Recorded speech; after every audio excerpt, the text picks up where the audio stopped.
जय साहब। आइए sir.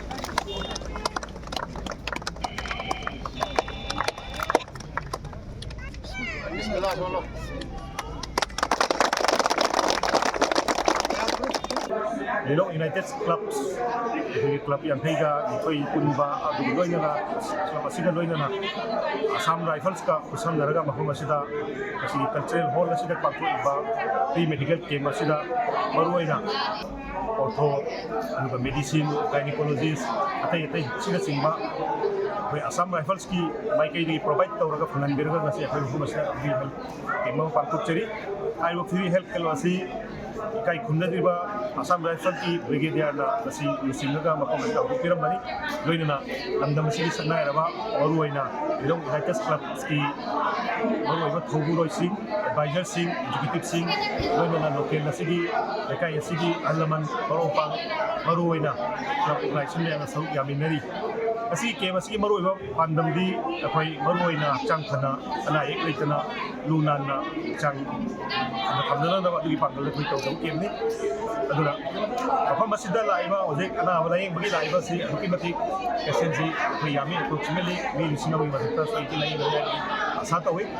maruaina chronic disease aduga hojikta sungana sida ara phamda chatpa ngamdaba Imphal gi atai sahar singda laiba hospital singda chatpa ngamdaba aduga yamne hena laiba thiriba amana hojik namdam masida lan gi matam masida hospital singda chatpa gi khudong chama phangdaba kari gi no har kan da curfew laiba atai vision me aba kan maram horaga sigumba namdam masida lekai sida khunanga sida koi help ke mam pakthok pa phambai basi koi Assam Rifles ku yamna ada chani loinana Lilong United Clubs ki wana jaba asi maso ko mamang so hada tawja kare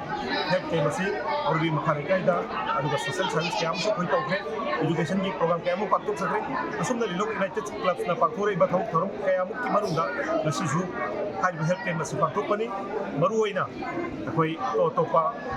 aduga Indian Army da koi recruit tawna ba recruitment release koi paktui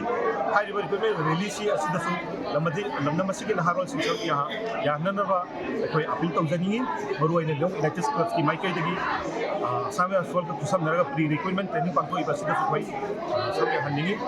atai maruaina Lilong United Clubs ka paktor pa thau thau dum to saru yamin nanaba yang punamang na sanjok pina nanaba appeal tawjani